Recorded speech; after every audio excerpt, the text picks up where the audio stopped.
All right, we are back at report time. Man, every time I do these videos, there's more going on. We have definitely important information in Australia, breaking down what's going on with the pediatric issues there. Also, we have new information in Canada. In Quebec, we have a new bill that has some very, very scary language in it that we're going to be talking about.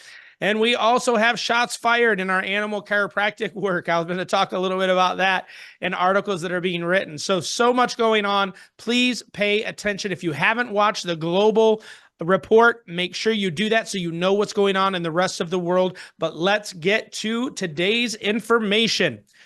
Good morning, our warriors. My name is Bharon Hoag. I am the executive director of the Chiropractic Defense Council and OneChiropractic, coming to you today, Tuesday, the 25th of June. Unbelievable that we're already through half of the year. I just can't believe it. There's so much stuff going on, and I just appreciate all of you for paying attention to these videos.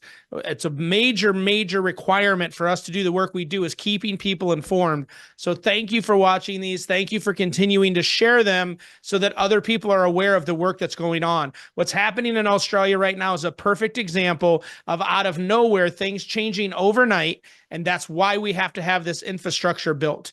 We need to have people connected to us so that when things like that happen, we can respond absolutely immediately and people can know what to do when they go. I think sometimes when I'm talking about growing our network, that you guys always assume it's economic, which is a part of what we're doing. But man, it's moments like this with what's going on in Quebec now and what we've been battling with in British Columbia, what we've been battling with in Australia, whether it's censorship or it's regulatory overreach or it's the attack on chiropractors' ability to be able to see peds. Doesn't matter what the issue is. Our number one defense is organization and response time.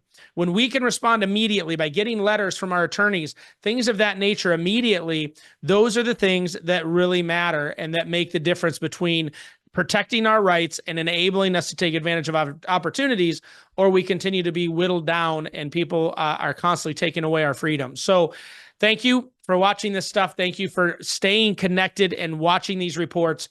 Please continue to do so. I promise I don't put fluff in here. They're all designed around giving you the information of what's going on. So we love you, but let's dig into what's going on around the world. All right, New Zealand.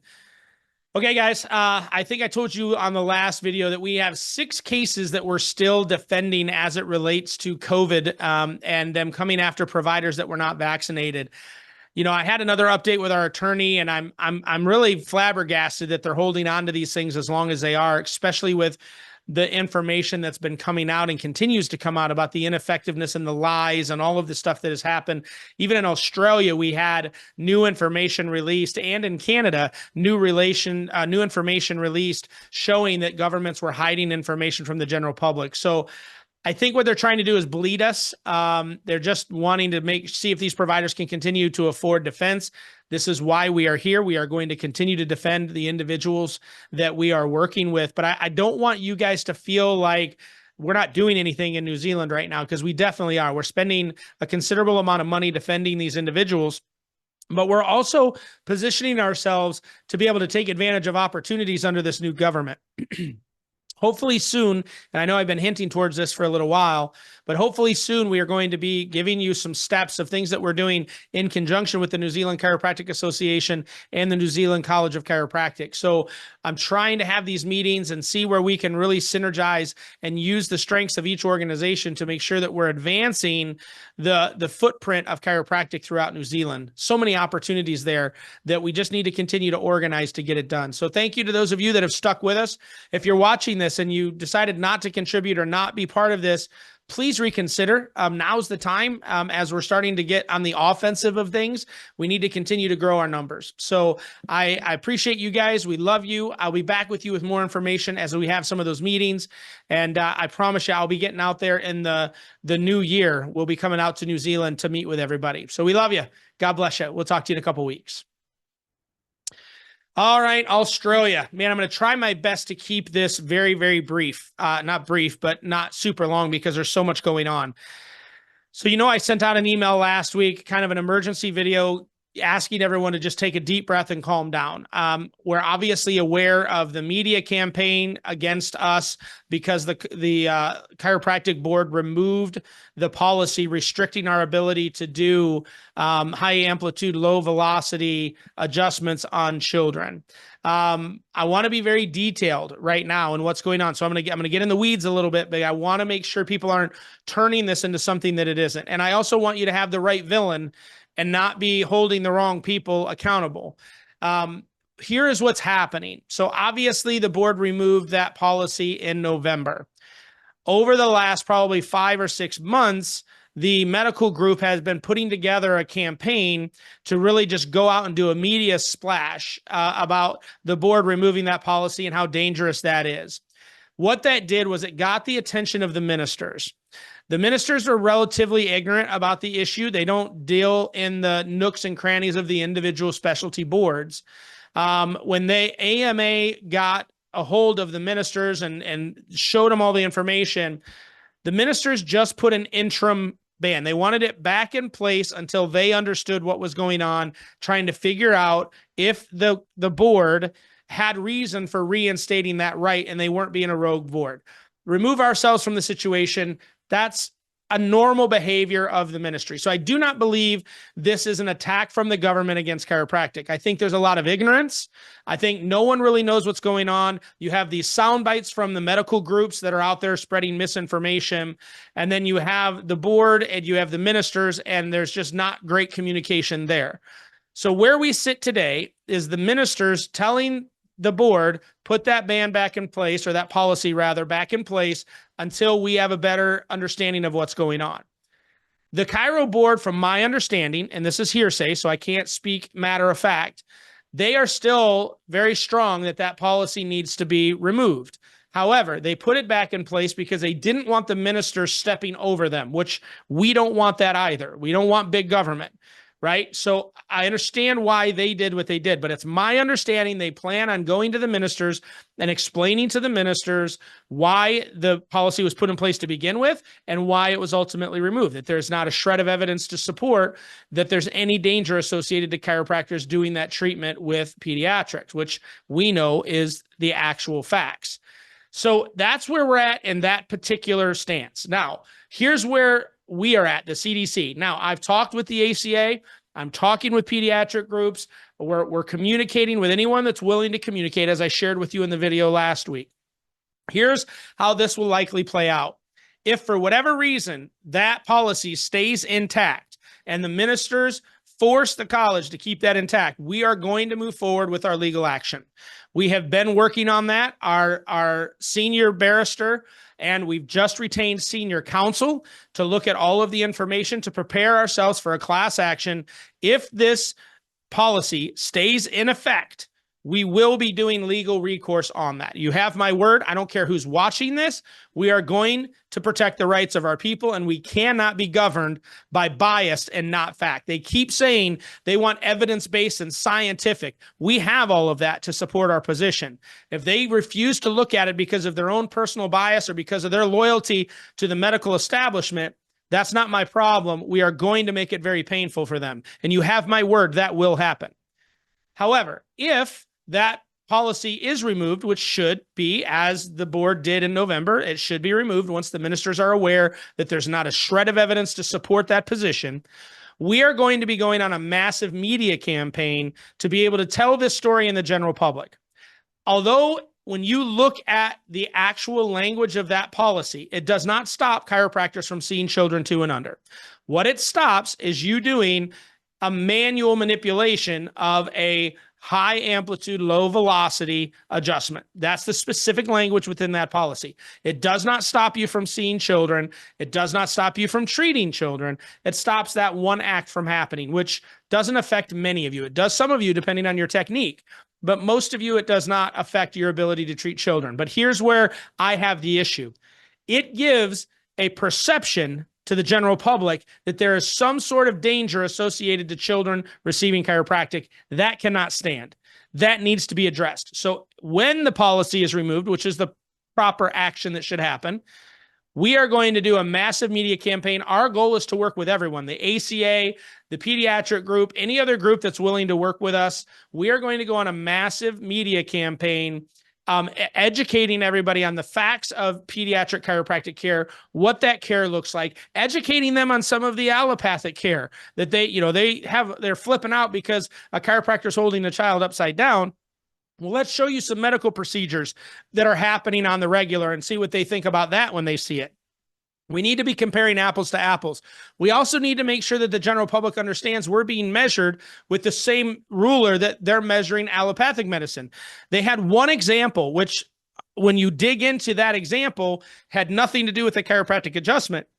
But in the videos and the articles and the news reports that were out there, they're using one case of a chiropractor fracturing the vertebra of a child. Come to find out that is not the case. That was actually an anomaly, a skeletal anomaly that was there. It had nothing to do with the chiropractor. The chiropractor was acquitted. But they're not telling that story. They're just using the headline to be able to validate their point.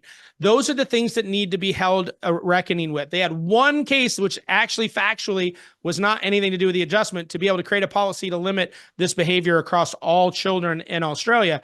I don't think so. We have medical procedures that are killing people by the day, children and adults, that are still considered evidence-based and scientific. So let's make sure that we're measuring ourselves with the same ruler that they are.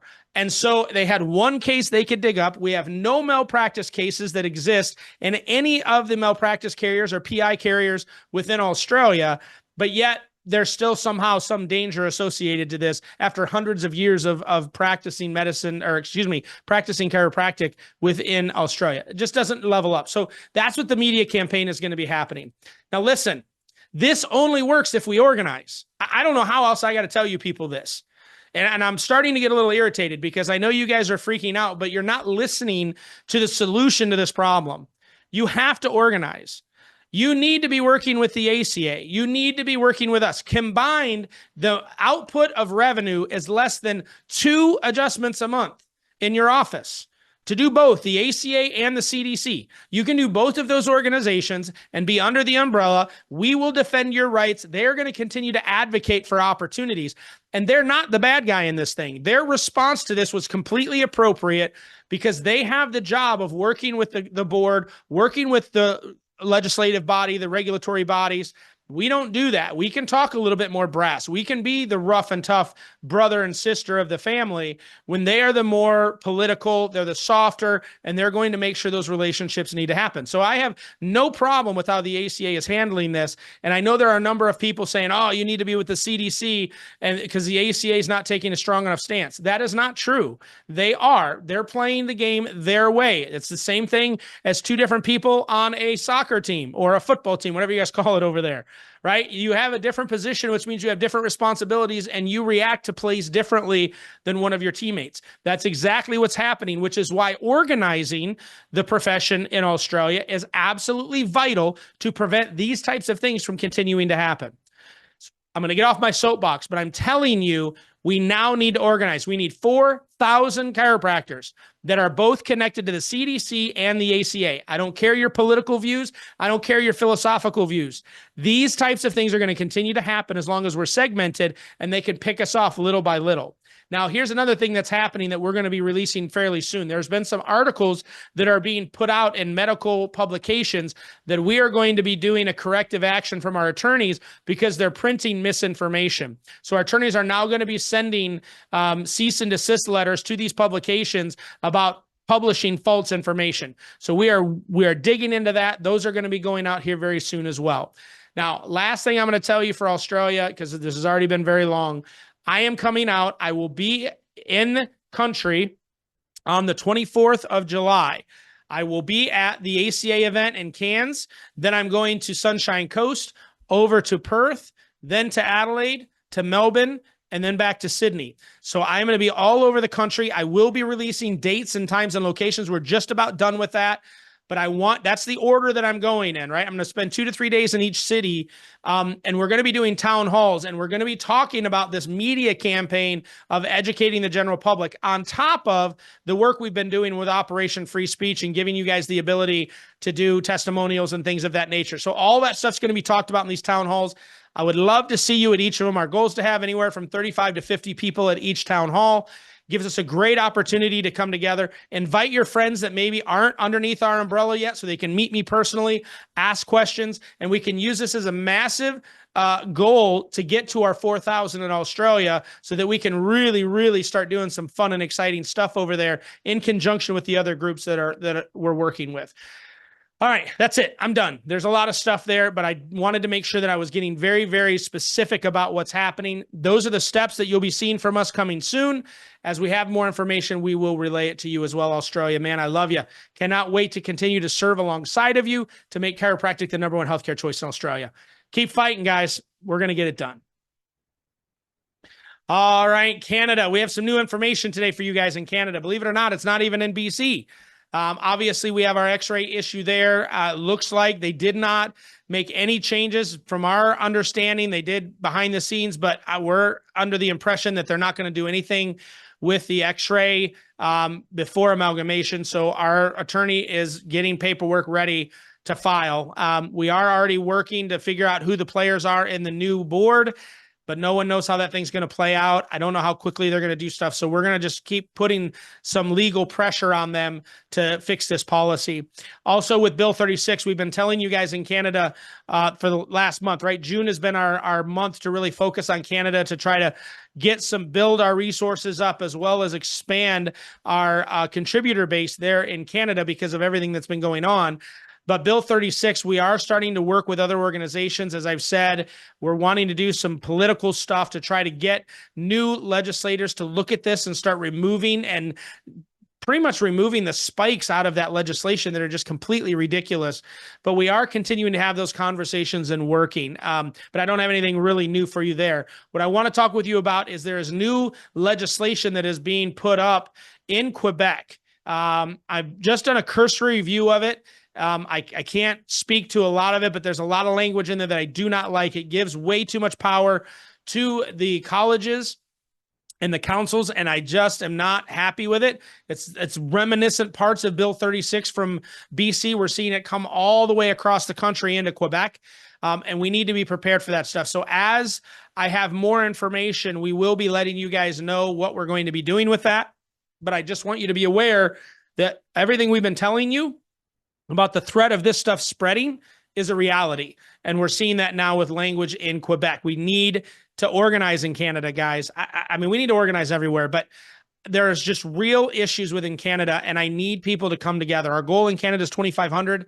So if we can get 2,500 people connected to us in Canada, it really puts us in a position, not even economically, but just from a pure number of people to be able to respond and do stuff, it's pretty significant. So we'll give you more information as that unfolds, but that's kind of what's going on in Canada right now. All right, guys, we love you. We'll talk to you in a couple weeks.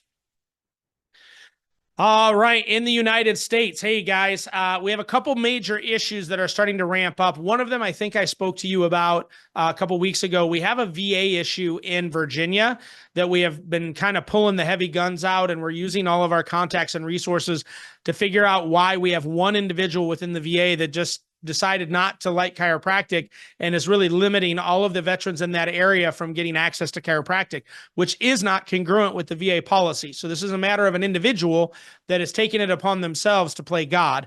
Well, we're not going to tolerate that. So we're working with the Chiropractic Summit and other organizations, and we're going to do our best to get that fixed as fast as we can so that those men and women that are the most deserving of Americans can continue to have access to chiropractic, which you and I both know is really where they need to be. So that is, we're digging in. We're starting to, again, use some of our relationships to make some phone calls and try to get that issue fixed.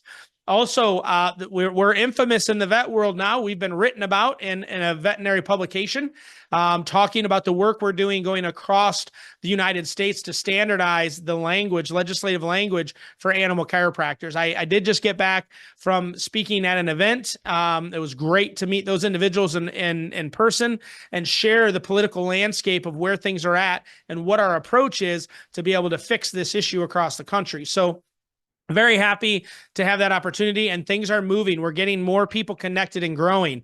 But now I can tell you, I've been teasing you for a number of weeks, months actually at this point. But the Academy for the Advancement of Animal Chiropractic, which I will just moving forward be calling the Academy, just because it's a lot shorter, has agreed to create a membership side to their organization. What that means is they are going to be kind of the hub for all things animal chiropractic. They're not going to be doing certifications. That's still going to stay with AVCA and IVCA.